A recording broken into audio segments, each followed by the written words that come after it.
Okay, so this is where we get into like the nitty gritty details of this, like my personal recruiting process. And other people have different recruiting processes, and I've seen dozens of them over the years, but here's mine. This is the secret sauce. You guys This is deliver. it. And I'll tell you, like, my recruiting process, I probably have a 80% success rate, right? Which is, it's pretty high, right? So now I have your emails. I've contacted you, right? I'm now going to email you back and forth 4, 5, 10 times. And in each of these, I'm going to ask you 1, 2, 4 questions. And the purpose of this is number one, you can have your friend fake your online jobs profile with you. Like they can help you write it, right? It's not reasonable to have your friend respond to email after email after email. So this kind of helps make sure that they know fluent English. They're not having their friend. I get to see their English. I get to see their slang comprehension. I get to see, it goes beyond that. I get to see like your personality. I get to see how well we work together. Beyond that, I get to see how quickly do you respond to me, because this is a virtual workplace. You're not coming into my office, so I don't walk by your cubicle and I see, oh yeah, you're here today. If it takes you 3 days to respond during an interview process, what are the chances it's going to take you 3 days to respond after I've hired you? And then I don't know what you're doing for those 3 days, right? So I want someone who's going to respond quickly.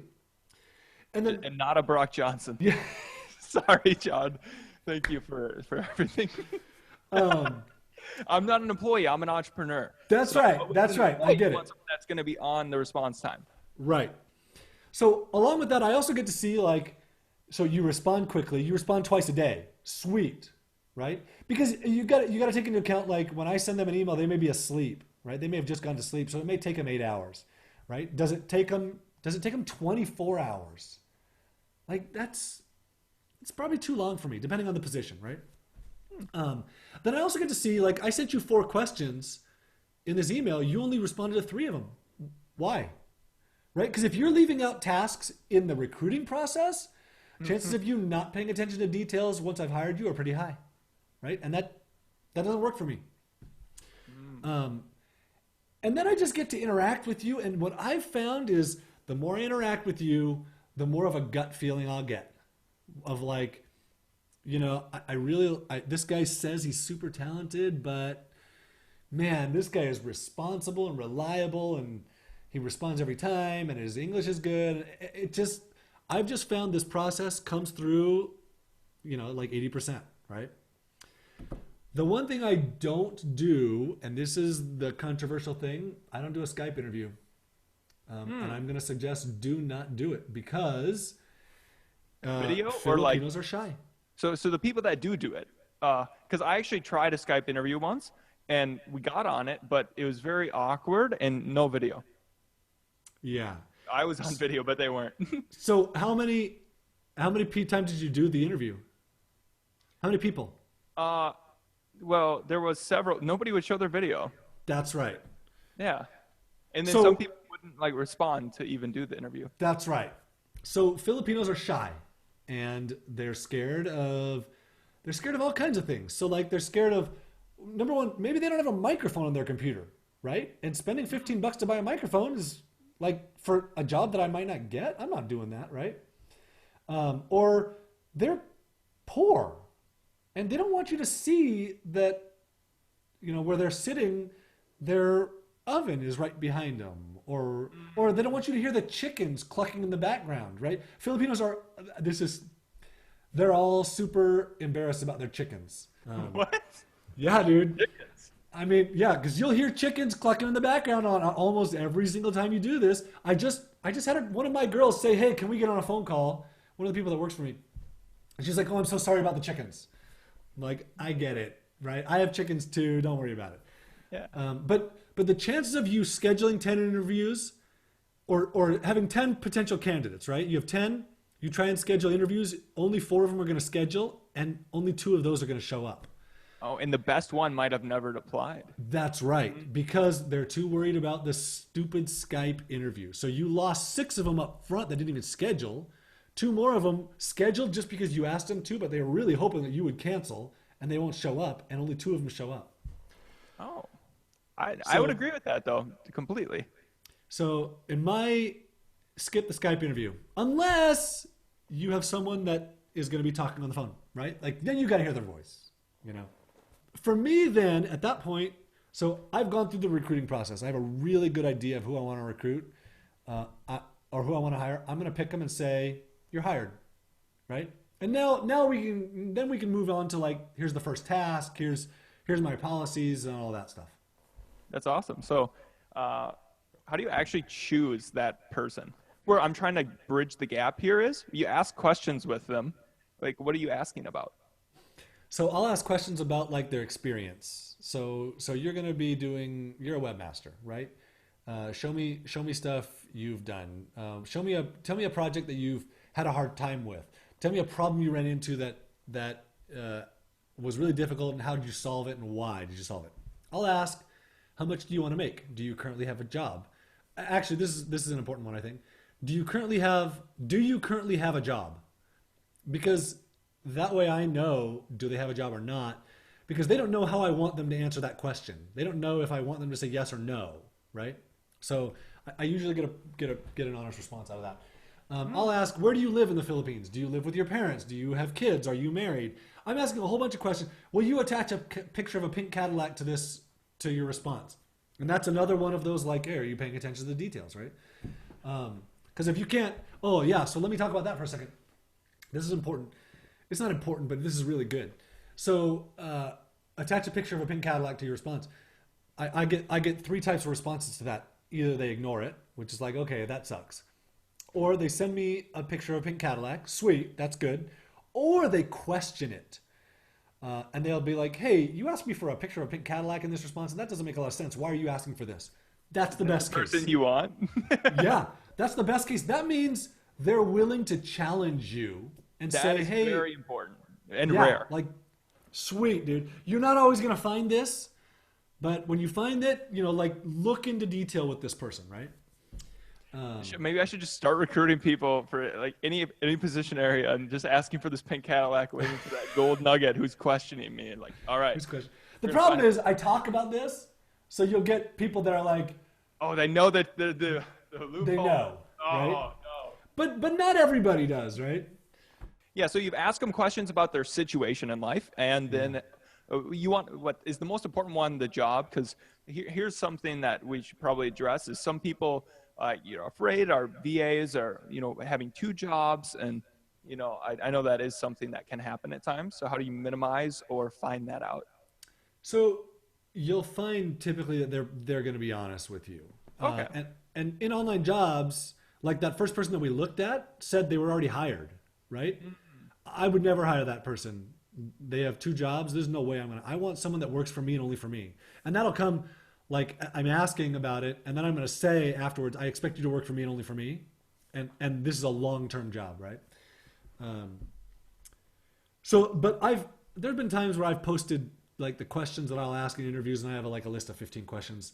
I'm not remembering them all right now, but I'll just ask question after question after question just to get responses, just to see like what's your English like, just to see how quickly do you respond, just are you reliable. I just want to ask more and more questions. Oh, okay. Yeah, so really figuring out about that person. And then what, after certain questions, then you just get a good feeling about someone? Is that when you say, yeah, so okay, go forward? Yeah, so I don't like to fire people. Nobody likes to fire people, right? But it's painful. It's painful, right? But I specifically don't like to do it. So when I hire someone, I've usually I've gone through it all, and I've asked and I've asked and I've asked, and I've looked at your stuff, and then I'm going to make a decision. I'm going to hire one person. Other people, that's my method. Other people will hire two or three, and they'll say like, here's your first test, or here's a test task. I'm also giving this to two or three other people, and you're going to do this, and I'm going to see how it works out. And then they're going to hire someone after that, right? For me, I tried that once, and I hired both of them because I don't like to let people go. Because you're too nice. No. But yeah. Obviously, whatever you're doing is working. Yeah. No, that's what I found is the reason why I do the test stuff is because I know I am so loyal and trusting that I can't, it's nearly impossible for me to fire someone. Like I'll have to go through 2 months of there's no hope for this person before, Yes, and so, and so I do test projects. yeah, I'm very On, much like that. And I'll give them a test like the very like you're hired. Here's your first task, and we can get into that first task. I have a whole process with that. oh, But so you can have them do a test, or you can essentially just hire someone, or you could kind of put them against each other, but you might hire them all. So, kind of okay. depends But on who then, you are. yeah, how do you do that test or evaluation period in the beginning to make sure it's a good fit? Yeah, what's your process? So the best case scenario is this is something you know how to do, right? Because if it's something you don't know how to do, then you're going to give them something to do, and how do you evaluate what they did, Yeah. right? Um, and obviously, like a design work, you can see that, but you can see the design work ahead of time. You don't have to have them do a test for design work, right? So I will give them a task that's like something I know how to do, like you're going to write an article, or you're going to edit this audio, or you're going to here's this process that we go through. Here's training on it. Do this process. I want to see how you think through it because there's some thought that goes into this, right? So here's my process of this first thing. So I have some training, and I will go to them and say, hey, you're hired. Here are my policies. I expect you to work 40 hours a week. I'm going to pay you full time. I don't care how much vacation time you take. I just want to know ahead of time. And then you can take whatever time you want. I expect a daily email every single day. That's super important, that like the daily communication. I need to know what you worked on in that daily email. I want to know, what did you do today? What problems did you run into? And what can I help you with? Those three things kind of help me get them out of my head, so I'm not thinking about That the I task. actually think is probably the most important part. By having that daily process of what did you do, and then you're actually helping them problem solve by identifying their own problems, which people probably won't do themselves unless you make them do it every day, or like really reflect.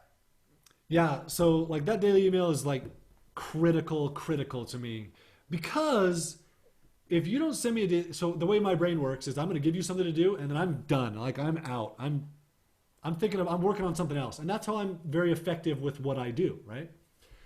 You don't send me that email, I won't think about you for a week. And then when I do, I'm like, oh crap, something's wrong here, right?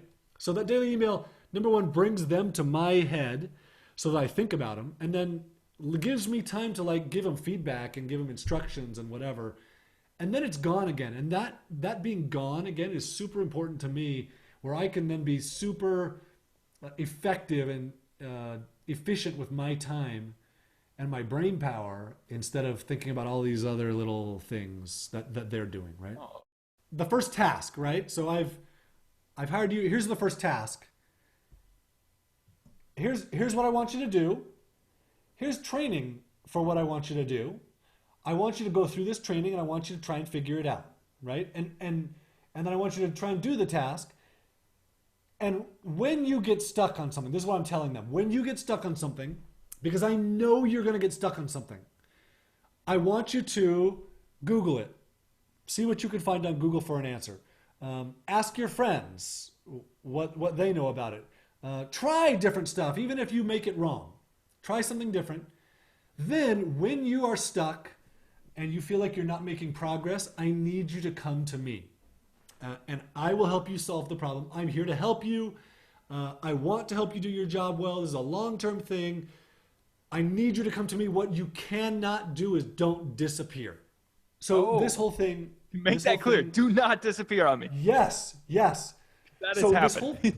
This whole thing is like, this is the number one problem you run into with the Philippines. This is the shyness issue that I've talked about lots of times, right? This is where you're setting the stage for not having this problem. And you're still going to have the problem, but this is how you solve it. So I'm telling you, do not disappear. And more importantly, I'm giving you training so that you're starting to trust me that I actually will help you and I actually do want to help you when you come to me with a problem. So I had a girl once I hired. She's amazing. But I hired her and I told her, you can't disappear. Here's the first task, whatever. 3 weeks in, she's doing good work. 3 weeks in, she says, sir, you told me I can't disappear. so I'm coming to you, but this is the hardest email I've ever sent. I don't understand this thing and I don't know what to do, right? Was like, oh yes, I can't believe this just happened. Of So that would be normally where that task would just go untalked about and they would just wait for more work or like another project or something. Is that what you like the takeaway from that? or they would disappear and they would stop emailing you and they would stop communicating with Oh, you. entirely. Right? Okay. Yep. Yeah, 'Cause that this does is happen. like this is the problem. This is where this problem happens is where they get stuck on something, they don't know what to do, they don't understand your instructions, they don't know how to do the task, they don't like doing the task. One of these things is causing them to disappear. And this is where so many, like, this is where you have to figure out if this works for you or not. Because I'll have people, like, I'll have employers that are like, dude, this guy sucks.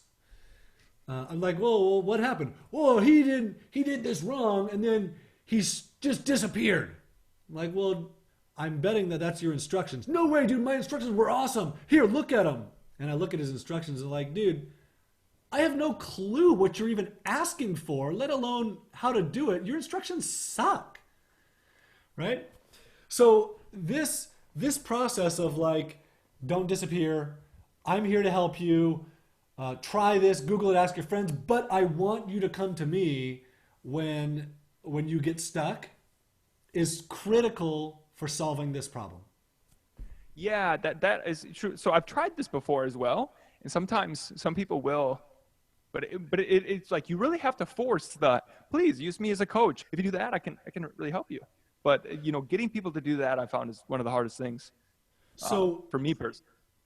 yeah, so one of the things I think is important in getting them to do it is being interactive with them from the start. Like starting off with feedback is really important, or starting off with training, and then responding to their emails. Like when they send you a daily email, you respond to it and say, awesome, now here are this and this and this, right? So if the whole key here is trust. We're like, we hire someone and we're like, oh, I don't know if I can trust that person, right? They think, I don't know if I can trust this person, Oh yeah. right? Right out of the gate, you want to hire a rock star, which may happen. It happens regularly. But really what you should be doing is creating a rock star. Because that first person that I hired that still works for me today, 14 years later, he sucked. He's told me since, like, dude, when you hired me, I didn't know anything and I was so scared and I didn't know how to do anything. And then I worked with him and he was diligent and responsible and he showed up every day and he paid attention to the details and I taught him stuff. And over time, like he became an absolute rock star, right? And that's what this first task is setting up is the process of I'm going to help you. You're going to do what you can. You're going to come to me with problems. And I'm going to give you feedback and instructions on a regular basis. And then they'll start to trust you. Yeah, that's definitely, I think that's like many people, some of you might overlook that, but that's actually from my experience, probably the most valuable thing we've talked about is for getting that in that feedback loop and building that trust is huge. So